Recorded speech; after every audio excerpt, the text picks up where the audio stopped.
음, 고귀한 본능.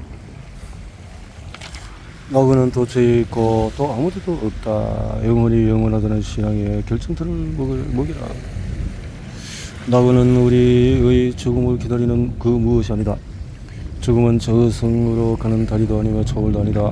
죽음은 단순한 껍질이며 기호이다. 죽음은 결코 종교적인 문제가 아니라 따라서 신의 나라는 사람들이 기대하는 것과 다르다. 그곳엔 어제도 없고 내일도 없다. 어제도 없고 내일도 없다. 천년이 지나도 그곳은 돌아오지 않는다. 신의 나라는 내면적인 경험이다. 지상에서의 고통을 느끼게 하는 성근적인 뉘우침이다. 그것은 도처에 널려있다. 그리고 아무데도 없다. 영원히 영원하다는 신앙의 결정타를 보게라.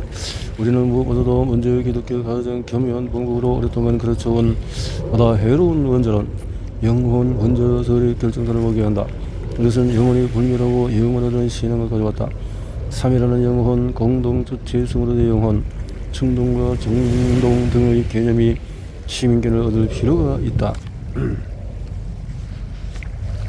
니체, 꿈과 도처의 두 생략적인 형상들 사이에는 아폴로적인 것과 디오니소스적인 것 사이에서 같은 대립이 존재한다. 그레티우스에 의하면은 인간의 영혼 앞에서 웅장하면서도 화려한 신들의 모습이 처음으로 나타났던 것은 꿈속에서였으며, 이 위대한 조각가는 꿈속에서 초인적인 존재의 매혹적인 신체의 구조를 보았다.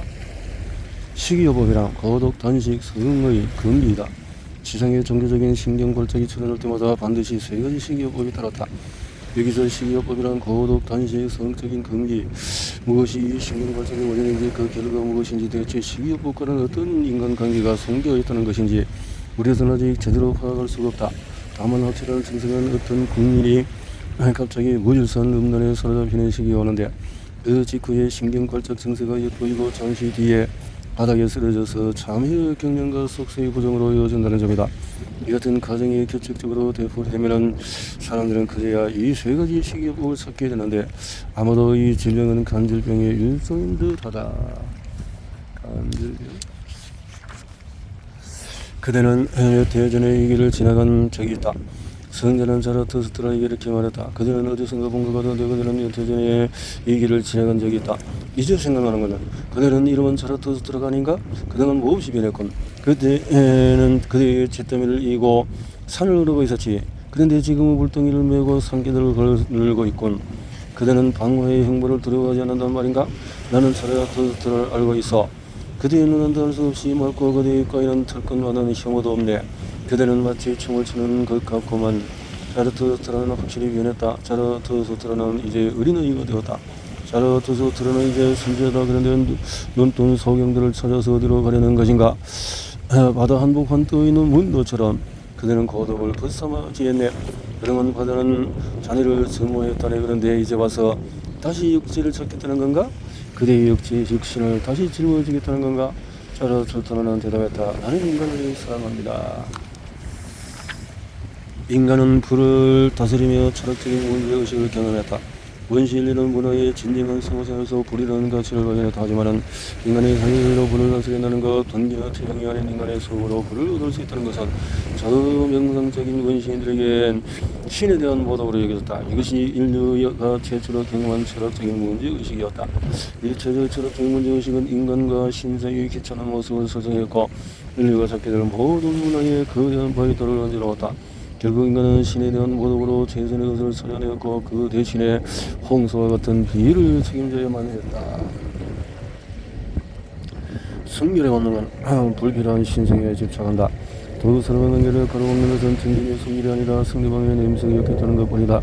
승결의 본능은 자신에게 사로잡힌 자를 상대로 대화하면서 매우 위험한 고립 속으로 빠뜨린 데 있다. 왜냐하면 그 본능은 불필요한 신성에 집착하기 때문이다.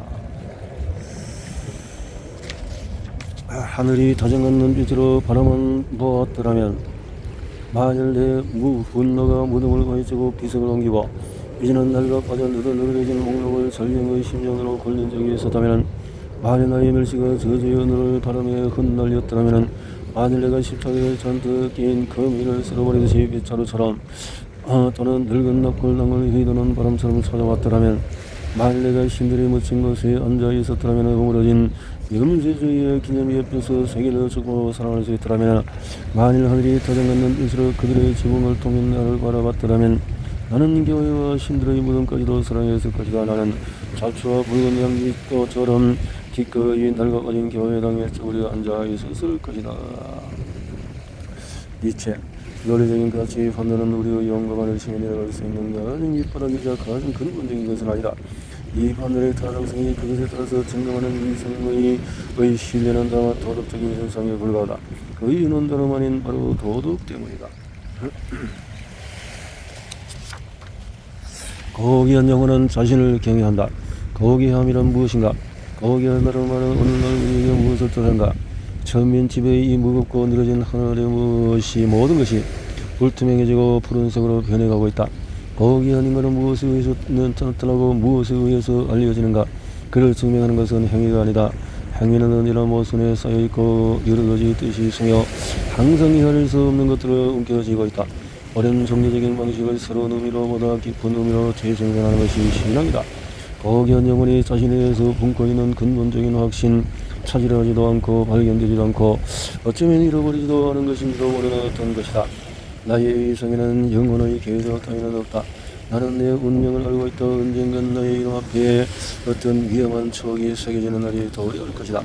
일찍이 세상에 존재하지 않았던 위기의 신념을 위한 싸움과 추억. 나는 인간이 아니다. 다이너마이트다. 그러나 나의 이성에는 종교가 주관하는 영혼의 계조 따위는 없다. 모든 종교는 너의 사상이다. 종교적인 인간과 접촉할 수밖에 없다면 나는 반드시 그와 헤어진 후에 손을 씻겠다. 나는 신자가 될 생각은 없다. 때론 나 자신을 믿어야 한다는 사실에 거부감마저 느낀다. 나는 더 이상 대중에게 이야기하고 싶지가 않다. 이 사람을 보라. 선교는 비기독적인 정신을 바탕으로 행해졌다. 만약에 성서에 이르던 복음의 기쁨이 그들의 얼굴에도 새겨질 수 있었다면 아마 그대들은 성서의 권위와 신앙의 것들을 집요하게 요구하지 않았으리라. 그대들의 말과 행동을 우리는 성서로 받아들였을 것이며 굳이 폭력적인 선교도 필요하지 않았으리라. 따라서 그들이 지금껏 기독교를 위해서 베풀어온 모든 변명은 사실상 그들의 비교적인 정신을 바탕으로 행해진 죄악이었다.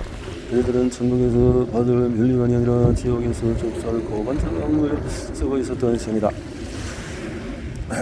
신이 어디로 갔냐고? 우리가 신을 죽인 것이다. 그대들은 저 위치강의에 관한 이야기를 듣지 못했는가? 그는 대낮에 등불을 두고 거리를 내밀어 끊임없이 외쳤다. 나는 신을 찾느라. 나는 신을 찾느라. 마침 그날따라 시장에는 무신론자들이 많았다. 그들은 이 미치광이를 재미있는 노래겠춤으로 여기며 그를 조롱했다. 신이 집을 나갔나? 어떤 장사꾼이 농담삼아 떠들었다. 그러자 누군가 신이 우리 집 막내 놈들처럼 길을 잃어갔다는 건가? 또 다른 누군가는 아직도 손발 꺾기를 좋아하나 보지? 어쩌면 우리가 무서운지 몰라. 신은 배를 타고 떠나는가 아니면 그는 걸어갔는가? 라고 미치며 미치광이를 들었었다. 미치광이는 조용히 그들을 바라보다가 소리를 외쳤다. 신이 어디 갔냐고? 내가 알려주지. 우리가 신을 죽인 것이다. 지상은 정치의 형벌을 경험하게 될 것이다. 이 사람을 봐라. 나는 이 사람들로부터 성자를 올리는 것에 약간의 두려움과 의구심을 품고 있다. 나는 성자가 되는 것을 원치 않는다. 차라리 의강대로 남는 편이 행복하다. 내 운명은 그저 의강된 꼴이다. 나는 지금까지 성자들만큼 거짓말을 하지 않았다. 따라서 나의 말은 진리이다. 하지만 두렵다는 나의 감정은 지금까지 거짓을 진리로 착각해왔다. 모든 가치의 전환 이것이 내 안에서 실력이 되고 천부적인 능력이 된다. 인류의 자극은 하나의 행위로 성행하는 나의 방식이다. 내 안의 거짓을 냄새 맡고 깨달음으로써 마침내 진리를 발견했다. 나의 지능은 아마도 콧잔등이 어려 있을 것이다. 나는 스스로에 대한 반복으로 그들의 정신을 반박한다. 그렇지만 나는 부정적인 정신의 반대 방향에 서 있다. 나는 새로운 세상을 전파할 복음의 사자이기 때문이다. 나는 생명을 짊어지고 태어난 인간으로 인하면 진리가 수천 년간 거위가 중력이 휘날리고 있을 때 나의 정력들은 다른 분의 몽성으로 산명을 증가할 위험한 지혜를 깨우는 극성이다. 생명처럼 우리의 뒤를 쫓는 몽성이 사라지자 정치라는 개념이 탄생했다. 이 정신적인 투쟁은 곧바로 우리들의 채널에 녹아들어 우리들의 사회의 모든 권력적 한순간의 공격으로 날려버렸다. 지금 이 땅은 일찍이 경험해보지 못한 격돌의 싸움을 벌였다. 너희들을 이어 믿어서 지상은 정치의 행보를 경험하게 될 것이다. 지금이나 이렇게 정치적인 문제가 크군요. 그리스도의 삶은 분명히 거기했다. 히브리 출신인 그리스도는 히브리 사람들의 참혹한 눈물과 우울을 갖게 보지 못했다. 그 무렵 그리스도는 죽음을 동경했을 것이다. 그가 만약에 쓸쓸한 것을 지나쳤다면 그 슬픈 인생들과 멀리 떨어져 있었다면 그는 삶을 좀 더 진지하게 바라볼 수 있을 것이다. 나의 말을 이루어지기 원한다. 형제여, 그는 너무 일찍 죽었다. 그가 내 나이까지만 살았던들 자신의 절기를 취소했을 것이다. 그는 분명히 고귀한 살이었으니까. 하지만 그는 성숙될 시기를 맞지 못했다. 그는 너무 젊었다. 그는 너무 쉽게 인간과 대지를 정하였다. 그의 영혼과 정신은 죽는 순간까지 얽매여 있었고 자유롭지 못했다. 나의 가장 신성한 재물이 주시게 해버렸다. 죽음이 하는 짓은 언제나 그런 식이었다. 그는 나의 가장 기이한 꿀을 쓰게 만들었고 골고루 근면을 관계로 변질시켰으며 점치 없는 거짓으로 나를 괴롭히려 했고 그는 나를 몰지각한 세계로 인도했다. 그리고 이곳에서 나의 신용을 타락시켰다. 또 내가 가장 신성한 재물을 그들에게 바쳤을 때 그들은 훨씬 기름진 지원을 자랑했다. 그 때문에 나의 가장 신성한 재물은 그 기름진 냄새 속에서 주시게 해버렸다. 그리고 니체 모든 시대의 인간은 무엇이 선이고 악인지 그리고 무엇이 칭찬할 만하고 비난할 만한지 알고 있다고 믿었다는 것은 학자의 옳은 판단이다. 그러나 지나온 어느 시대보다도 지금의 우리 시대가 그것을 더 알고 있다는 것은 학자의 편견에 불과하다. 불멸에 대한 학설을 나는 병이라고 정의한다. 신이란 하나의 사상이다. 그 사상은 모든 진지한 싸움을 배우시며 스스로 쓰려는 자들을 어디롭게 한다.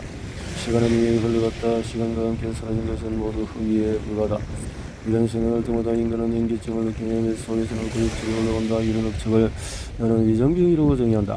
나는 이것을 악이라고 부르며 인간에 대한 혐오라고 규정하는 자, 유일한 것, 원만한 것, 움직이지 않는 것, 급적한 것, 그리고 불밀한다는 것에 대한 모든 학설을 나는 병이라고 정의한다. 인간은 처음 운명을 환각으로 바꿔놓았다. 오래된 전설이 있다. 미다스 왕이 디오니소스의 정자였던 현명한 실레노스를 쫓아 숲으로 들어가서나 여간에서는 그의 발걸음을 잡을 수 없었다. 결국 간신히 붙잡은 뒤에 왕은 실레노스에게 물었다. 인간이 적을 쓰는 재성이 것은 무엇인가? 실레노스는 뒤를 돌아보지 않고 침묵했으나 왕은 계속 그의 대답을 요청했다. 마침내 이 현인은 너를 웃음과 함께 토해냈다. 불쌍한 자여, 듣지 않는 것이 너를 위해서 가장 좋은 변형임을 왜 모르는가? 너는 왜 나를 재촉하는가? 죄성의 것은 다만 이것이다. 태어나지 않았어야 한다는 것, 존재하지 않았어야 한다는 것이다. 하정님이 태어난 네가 죽어야 할 가장 중요한 것은 어서 빨리 죽어버리는 일이다. 인간의 지혜에서 올림포스의 신들은 어떻게 생각하고 있을까? 바야흐로 우리의 눈에 올림포스라는 마의 산이 그 바닥을 드러냈다. 그리스도인은 존재의 공포와 처참한 운명을 젊어서 알았고 또 느껴봤다. 살아있기에 그들은 그 공포와 모순을 올림포스의 신들이라는 환각으로 바꾸지 않으면 안 되었다. 실레노스의 살아가는 올림포스의 신들이라는 저 예술적인 중간지대를 침몰시켰다. 이제 신들은 그리스의 시야에서 멀어져간다. 승리를 위해서 그리스인은 신들을 만들어낼 수밖에 없었다. 존재가 보다 높은 영광에 입서여 신들 속에 마련되지 않았더라면 예민한 감수생과 끝없는 권위를 감독하는 저 민족은 존재의 무게에 깔려서 사라졌을 것이다. 예수를 향한 인간의 열정이 올림포스의 세계를 승리시켰고 신들이 자신들도 인간적인 생활을 하고 있음을 시인하게 만들었다. 영생을 바라는 인간의 영광은 결코 불변이 아니다. 범인수적인 인간은 불탄하게 생명의 창으로 앞으로 부른다.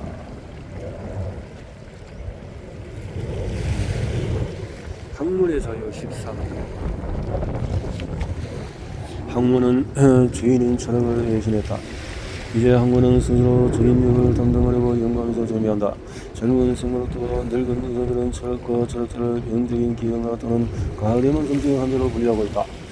넓은 영역을 자유롭게 개척하라. 도덕적인 문제를 연구하려는 그는 넓은 영역을 개척해야 한다. 여러가지 정렬들을 하나하나 고찰하고 시대와 민족 크고 작은 계기를 통해서 연구해야 한다. 사랑의 역사, 신격과 질투의 역사, 양심과 존경의 전록의 역사가 어디에 쓰여 있는가? 법의 비교사, 형벌의 비교사로도 부족하다. 노동, 축제, 안식 등을 연구 대상으로 하고 있는가? 학자나 성인, 예술가나 지구인들의 풍습을 연구하는 사람들이 생겨나고 있는가? 인간 충동이 여러 가지 도덕적인 풍도에 따라 어떻게 만족되는지도 알아야 한다. 목표는 항상 영원성을 내포한다. 우리가 평행선들을 또는 혹은 일반적으로 지속 불변성 영원성을 내포하는 또 목표를 가지고 있다면 그 그 상태는 이미 달성되었을 것이다. 그러나 그것은 달성되지 않았다. 평경 상태는 달성된 이유로 다른 사유 때문에 그것의 불가능성을 증명한다. 우리의 습관은 관찰은 여러 현상들을 단위한 것으로 여기고 그것을 사실 팩터이라고 부른다. 또 이 사실들과 다른 사실들 사이에는 텅빈 공간이 있다고 생각해서 각각의 사실들을 고립시킨다. 그러나 현상에 머물러 있는 것은 오직 사실뿐 외치는 실천주의자들에 반대해서 나는 말하리라. 사실은 흐름에 있는 것은 오직 해석뿐이라고. 사실은 노동을 통해서 안전을 준다. 어느 날 노동이 증명받고 노동의 축복이 하나에서 지치는 일도 없이 이야기되는 경우 나는 죄의를 본다. 노동을 물어볼 때 실제로 느끼는 것은 그런 노동이 최고의 경찰이라는 점이다. 노동은 각 개인을 억제하고 이성 열망 독립력의 발전을 방해할 줄 알고 있다는 것이다. 사회는 노동을 통해 보다 안전해질 것이다. 그리고 니체, 만일 우리가 그것을 자체에 관찰을 하면은 우리는 결국 그에 미친 사물에 의해 아무것도 발견하지 못한다. 만약 우리가 물을 파악하려고 한다면 우리는 그 이외의 어떤 것에 도달하지 않는다. 그것이 세계의 가장 일반적인 역사이다. 무례한 행동으로 자신을 감춰온 신의 사도. 이 책이 16년이나 지난 지금까지도 나는 얼마나 불만스럽고 낯선지 굳이 감추지 않겠다. 이 책은 학자의 모습을 하거나 동일인의 무거운 성격과 변증법적인 무뚝뚝함 속에 자신을 감춰온 그리고 바그르 소유자들의 무리한 테러 속에 자신을 감춰온 어떤 신의 사도가 말하고 있다.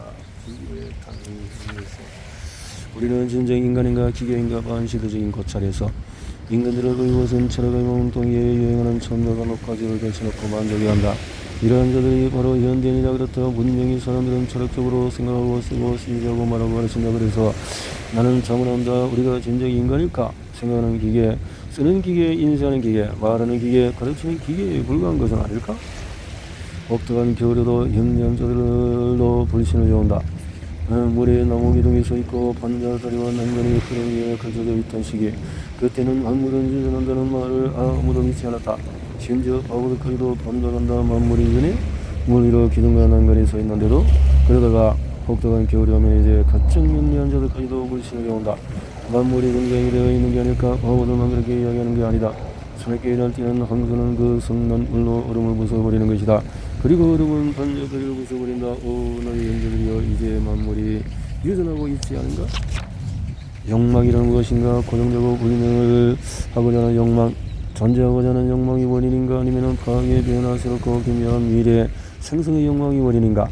영원하여 의지로 이경의 해석을 이루한다. 그것은 감사와 사랑으로 주인될 수 있고 깊은 병으로부터 나오는 것일 수도 있다. 철학자가 위대한 인간으로 존재한 역사가 있는가? 그는 증명적으로는 그 태어난 충동에도 불구하고 말하자면 일정의 판적이 상태에 머물러 있었다. 나의 말이 칸트를 부정한다고 생각하는 사람은 철학자가 도대체 무엇인지 인지하지 못하는 자다. 철학자는 위대한 사람들뿐 아니라 참된 인간이라는 점을 명심해야 한다. 그러나 학자들이 있다는 것에도 인간으로서 존재한 역사가 있는가? 그들의 사물과 사물 사이에 성립하는 모든 개념과 의견, 과거를 몽땅 책 속에 집어넣으라고 발버둥인다.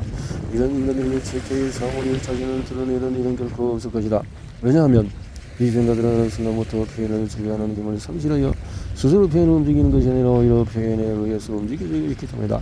그들이 보여주는 비판의 무절제한 형태는 로마인들의 불능이라고 규정된 지배력의 결과로 설명할 수가 있다. 도덕이 본문을 읽고 인간을 지배하려 해서는 안 된다. 나는 도덕으로서 칸트에게 항의한다. 진정한 도덕이란 우리가 필요할 때 발명되어야 한다. 그것은 인간의 지극히 개인적인 정당방위에 쏟아내며 필수 통해야 한다. 만에 하나 도덕이 자신의 본분을 그 인간의 방향을 설정하거나 시도하려거나 지배하려는 생각을 본고 있다면 도덕은 인간을 위협하는 폭발물이다. 따라서 칸트가 내세우는 도덕은 필요에 의해서 발생한 불가분한 결과물이 아닌 도덕이라는 하나의 개념에 받쳐진 그의 헌신과 정경이다. 금력주의적인 이상은 무엇을 의미하는가? 예술가 있어서 아무런 의미도 없을 수 있지만 상당히 많은 것을 의미하기도 한다. 철학자와 학자들의 경우에는 보다 높은 영적 상태를 위한 가장 좋은 전제의 조건들을 감취할 수 있는 감각이나 본능 같은 것을 의미한다. 경활한 지식인은 논리적인 역사를 자주 사용한다. 가정부에 대한 지식이나 논리적인 역사를 자주 사용하는 교만한 박식가들이다. 우리는 저 정신 천만절이 철거하는 책을 절대로 잊어서는 안 된다. 그들은 뻔뻔스러운 얼굴로 지금 막 휴결과 쓴 책들이 논리적이라고 주장한다. 그들은 그래서라는 단어에 대해서 어리석은 독자여, 이 그래서라는 말이 그들의 것이 아니다. 그것은 나를 위해 존재하는 단어다라고 아무렇지 않게 짓거린다.